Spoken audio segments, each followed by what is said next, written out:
It was that stormy night, on the 20th of February, when the crew of the Nancy felt the sea lurch quite unnaturally.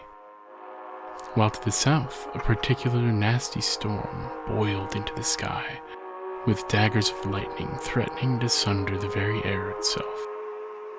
Through the encroaching mist that marked the leading edge of the tempest, Mr. Gentry, the first mate of the Nancy, spied an unknown and dark coastline of mingled mud, ooze, and weedy cyclopean masonry. Notifying the captain, they determined this fetid and ancient isle was marked on no map ever beheld by men. As the Nancy slipped past the benighted coast, no safe harborage could be found that would give them shelter from the approaching monsoon. The decision was made to continue their journey to the safety of known ports. The finding was noted in the ship's logs. It was to the great fortune of the crew of the Nancy that no one happened to see the lurid hulk emerge from the waters of the eastern shore in their wake.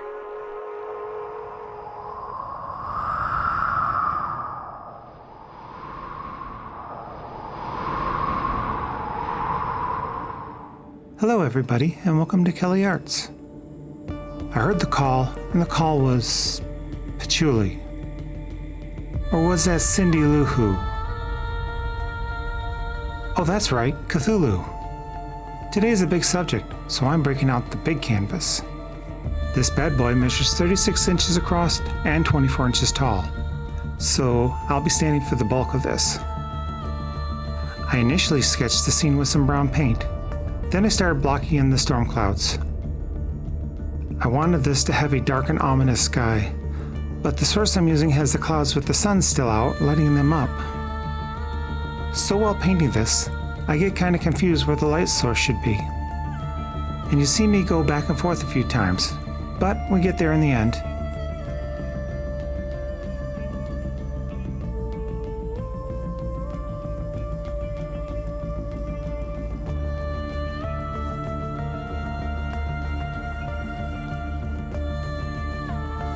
I sketch a lightning bolt in the middle. Maybe that will be my light source. Chalk is ideal for making markings on acrylic paint. If it doesn't get painted over, then it can be easily wiped off in the end.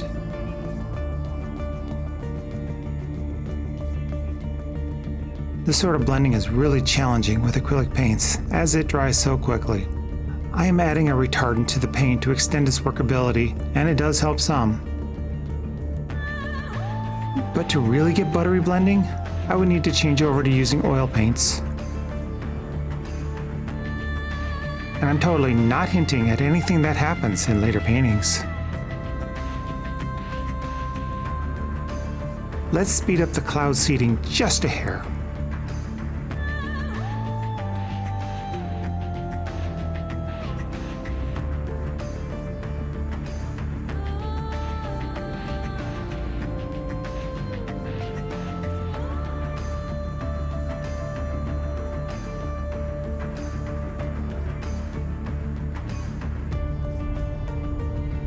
Making this area nice and light because I'm still thinking the whole cloud bank is going to be lit by this lightning strike.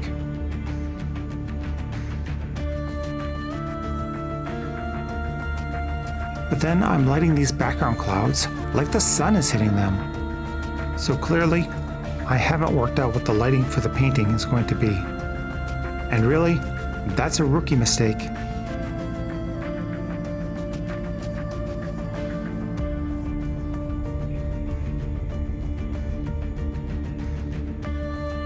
I should have established that from the start before I ever put paint on canvas. I've been painting for over 40 years, off and on. You'd think I'd know that.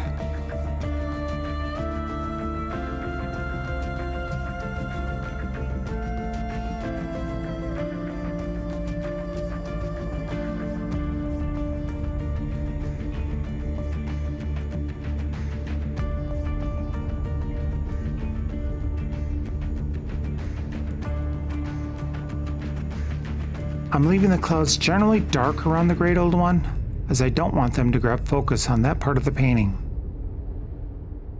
I use my finger for blending occasionally, as it can give better effect than any brush.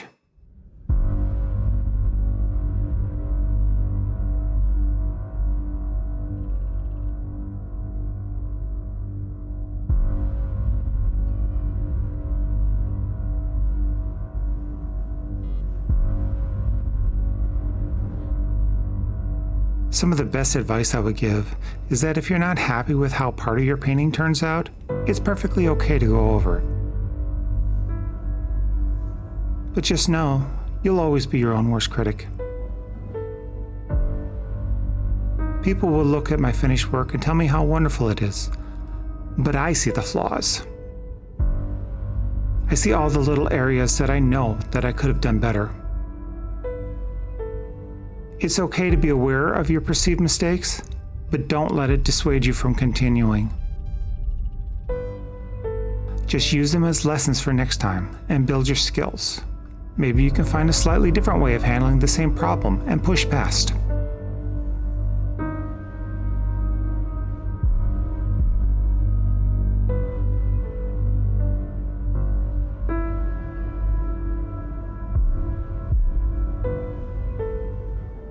At this point, I decided that I had overworked these clouds and I needed to simplify things.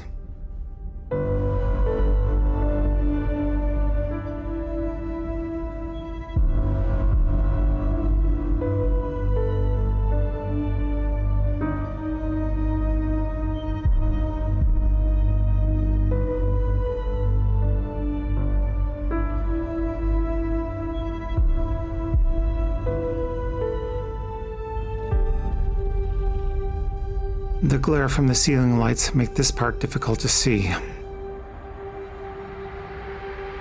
Maybe I should just lean into the glare, like it's a Michael Bay movie.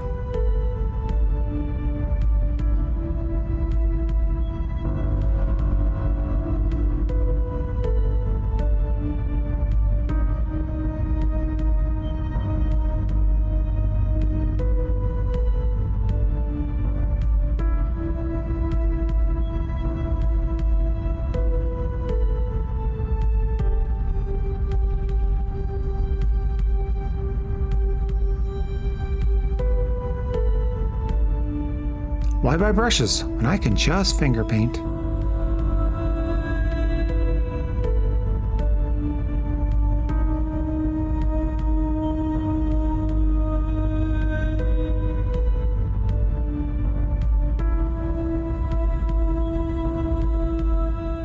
And while I have you, take a moment to subscribe and do the other YouTube stuff and things. I also have Patreon, where the videos go up sooner, and you also get behind the scenes footage and notes and stuff and things, and I don't know what the hell I'm talking about, because I didn't script this. Time to paint in the wine dark sea. A deer! A female deer.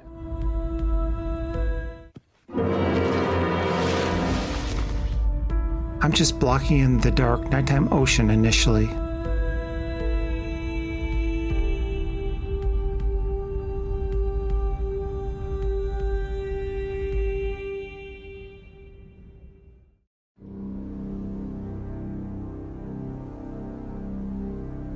My original composition just had Cthulhu in the background and a ship in the foreground, but I decided to add in the island from the story as well.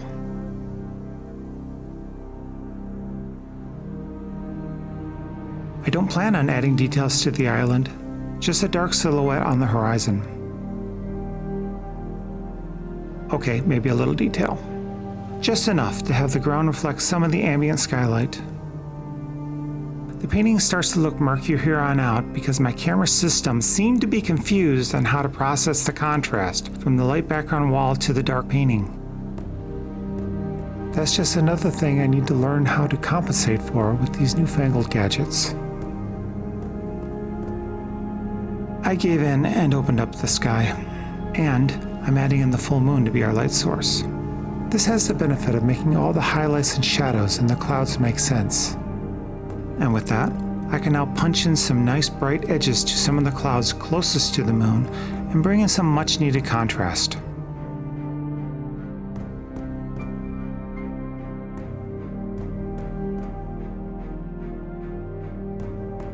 I had traced over the outline of the ship earlier, and I'm now starting to block it in. When I had made the short of just painting the ship, I decided that it would have been named the Nancy. I'm not thrilled at how noisy the video footage is with the zoomed in clip, but zooming does let you see what I'm actually doing down here. Initially, I'm just blocking in the dark colors of the hull and mast and putting in lines to indicate some of the rigging. In the daytime, I would imagine the sails would be bright white, but right now they're only dimly lit by the full moon and the storm clouds. I did have to resort to using an AI program to generate the image of the ship, as I couldn't find any photos of the kind of ship I wanted to use at the right angle as seen from above and on the right bearing away from Cthulhu. It's almost as if there weren't drones around to take pictures of these kind of ships in the 1800s.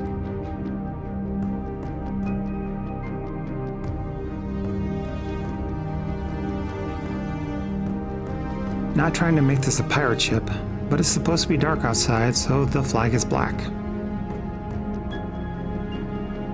It's company policy to give you the plague. Sir, that's the plaque. These ropes are kind of chunky, because for some reason I couldn't get a nice thin dark line to show up.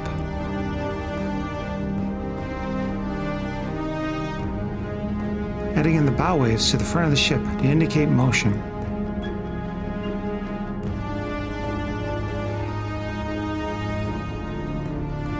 Okay, let's block in the big guy and get rid of this hideous white canvas. It's been an eyesore for far too long.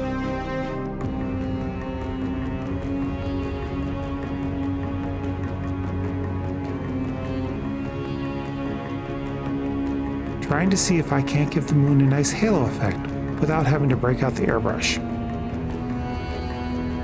You know, I could do without having to deal with your negativity. Yeah, yours.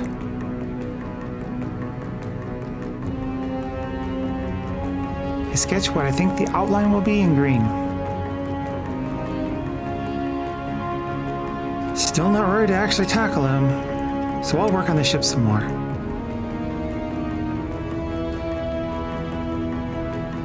I realized that sailing a ship at full mast in the middle of the night would be very dangerous to the sailors without some deckside lighting, and that lighting would be reflected on at least part of the sails that would be somewhat pointed towards the deck of the ship, hence the yellow-orange glow.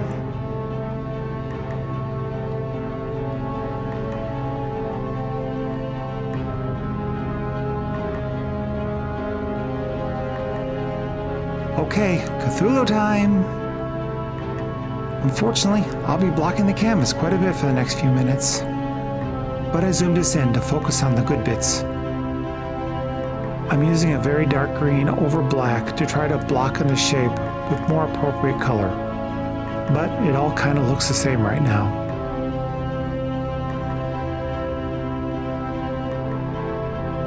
Drawing in the wings, but I'm not at all happy with them.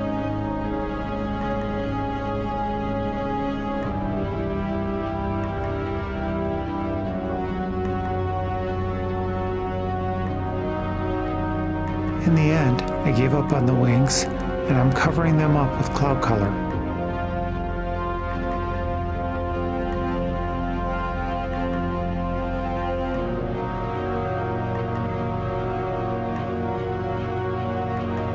And naturally, once I start messing with the clouds, I just can't stop.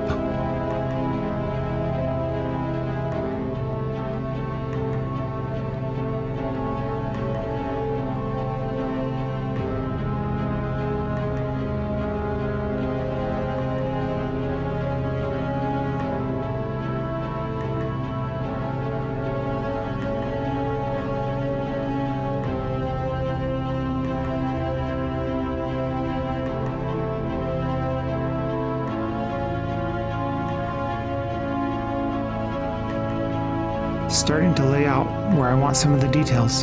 If it's not obvious yet, I really don't know what the hell I'm going to do with this guy.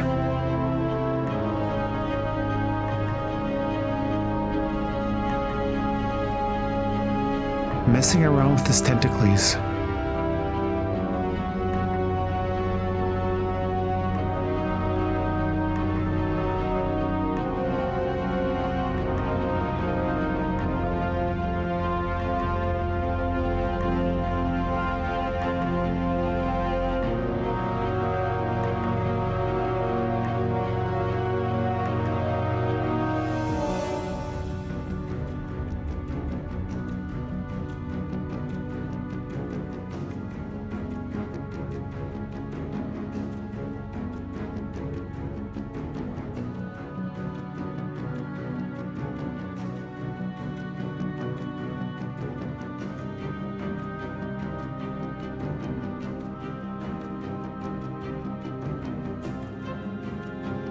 speeding us up more because you really can't see all that much. It's so dark. But basically, I'm painting the tentacles like they're tubes, with the lighter side towards the moon and the darker where the shadow lies.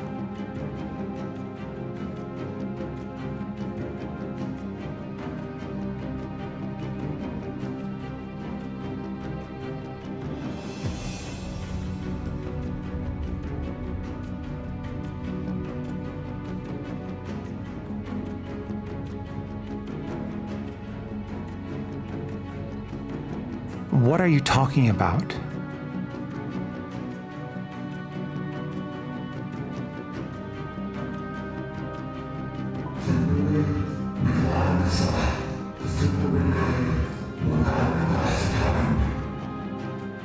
They airbrushed in some mist to push the big guy further into the background and to hide his transition into the sea. And now, as most of the heavy lifting is done, I'm adding in some waves and reflections to make the ocean feel more real. Like putting a series of white lines to suggest the moonlight is reflecting on the waves directly below it, and other soft reflections to suggest cloud light bouncing off the water. So, I'm not actually painting the waves per se, just putting in a bit of color where I think the light would be reflecting. And also under the mountains and our Colossus, painting in darker lines to indicate the shadow of waves, indicating that light has been blocked. Almost forgot, added some reflections from the lights aboard the Nancy. All these little details help to anchor the elements of the painting into their shared reality, making them connect.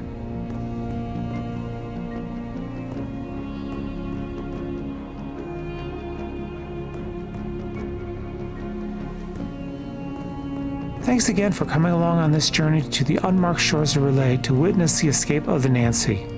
Some of the crew escaped without succumbing to madness, and I hope you did too.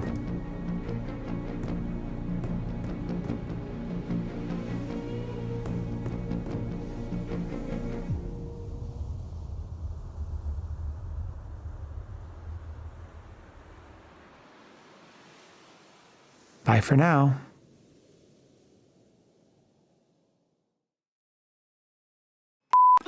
So clearly, I haven't yet worked out where I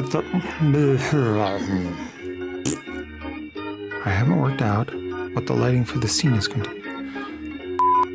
And really, that's a rookie mistake. I'm even...